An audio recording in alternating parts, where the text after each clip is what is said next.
Good evening and welcome to the Variable Y Minute with your host, The Variable Y. Thank you guys so much again for joining me tonight on this Tuesday. It seems like we are getting back to where we want to be very, very soon. We got sports coming.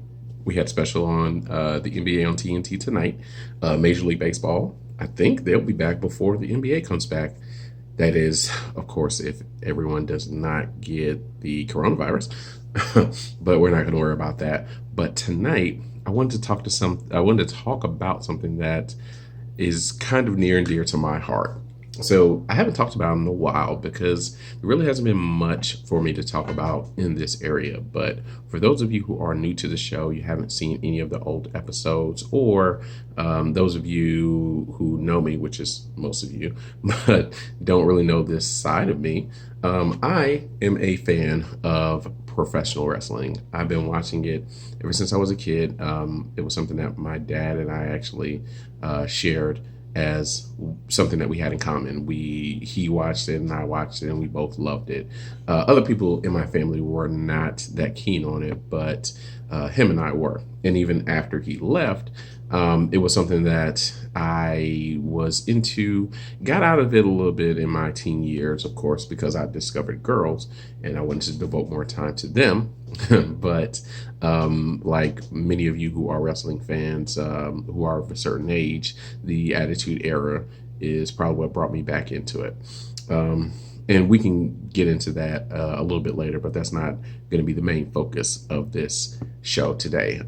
But for anybody who is interested, I've done many blogs on professional wrestling. If you go, I think it's still up right now. If you go to blogspot.themain-event.com, you can see some of my old blogs. It's probably 20 to 30 blogs on there, way back in maybe early 2010, of wrestling and just some of my opinions writing about wrestling. I don't really do a lot of spoilers. I don't really go on many websites anymore. I don't want to know anything about the episodes or anything about what's going to happen to somebody's character. I'm mostly here for the storytelling and to see if it can make any sense and to see how I can be entertained, as if I would do for any other show. But again, we're getting a little bit off topic here. So, like I was saying, back in my teenage years, I had moved away from wrestling. It wasn't cool anymore. I was getting a little bit older, and I just didn't really have time to watch it. Now, as you guys know, I live here in Atlanta, so one thing that always came on back when we were growing up on TBS, and then eventually on TNT, was WCW wrestling. It came on every Saturday night, and then again, it eventually moved to Saturday and Monday, and then eventually Thursday. So when I was a little bit younger, I stopped watching, but I did pay attention. So one thing that I wanted to bring up tonight was the 24-year anniversary of one of the most important days in professional wrestling, I believe. It was the day that Hulk Hogan was at Bash at the Beach, excuse me, for WCW, and he decided to turn on Macho Man Randy Savage and Sting and help the Outsiders win a tag team match, and to go on to then form the New World Order, the NWO. But I think at that time, I think the first promo that he had, he called it the New World Organization, but I digress. And the reason why I wanted to bring this up is because I believe this is one of the seminal moments in professional wrestling. I think it's one of the things that got it to go to the heights that it went to. And the reason why I say that is because if it wasn't for the NWO and the way the NWO was doing things, the way they were doing their storytelling, because for a while they had some pretty good stories that they were telling. They had all of these good guys, your Hogan had always been the good guy, basically, and sorry, face position, had always been a good guy, basically, but at this time, for some reason, he decided to turn on the fans, and this is the first time he had ever done that. in 20 years or so. So this was a big deal. And then and then you would have anybody who was in WCW would join the NWO, and they would go in there and they would break kayfabe. They would talk about some things that's going on. Eric Bischoff, who was running WCW at that time, gave them a lot of leeway to talk about things and be edgy and be a little bit more mature than what we knew wrestling was at that time.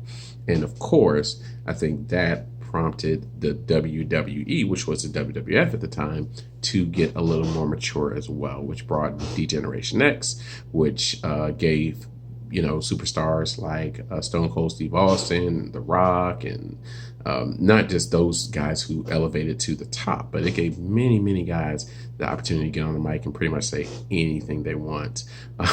You got your road dog Jesse James, who can get on the mic and say anything. You had Val Venus, who was saying some stuff that I can't repeat on this show because I've got children. And you had you just had anybody go out there and say just about anything. And I think that all of that started with the birth of the NWO, because the NWO kind of brought American wrestling to a different place where you didn't have to have all of these, weird characters, and you didn't have to be so childish. You could actually be a little more mature. Your audience was maturing. It was time you mature with your audience. So, like I said, I think that was a very, very important time in professional wrestling. And so tonight I wanted to commemorate the 24th, well, I guess not 24th anniversary. I want to commemorate the anniversary of the formation of the NWO. And this was 24 years ago today. So if you got time, go on your YouTube, go on your WWE Network, go on whatever, and watch some old NWO. Their formation is fantastic. Right now, I personally am on a Raw kick. I'm watching Raw. I'm in year 1999, so I'm rewatching Raws from 1999 and the pay-per-views that go with them. And I have to say, it brings back memories. It reminds me of I was on 898 last week, so that brought me back to college and those first few years or so after that.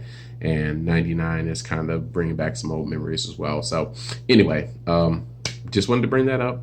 Hope you guys, me saying this, I hope this gets you guys to go out there and look at some old NWO and enjoy it like I did. And let me know what you guys are gonna, if you guys are gonna watch something, or if you want to know anything else about what was going on on Raw in the late 90s, because I have caught myself all the way up. So I thank you guys so much for joining me. Remember, you can catch me over on Instagram at Variable Y, or on Twitter at _variable. And I enjoyed you guys so much tonight, and we will be back tomorrow. And I hope you guys have a great night, and I will see you then. Thank you so much. Have a great night.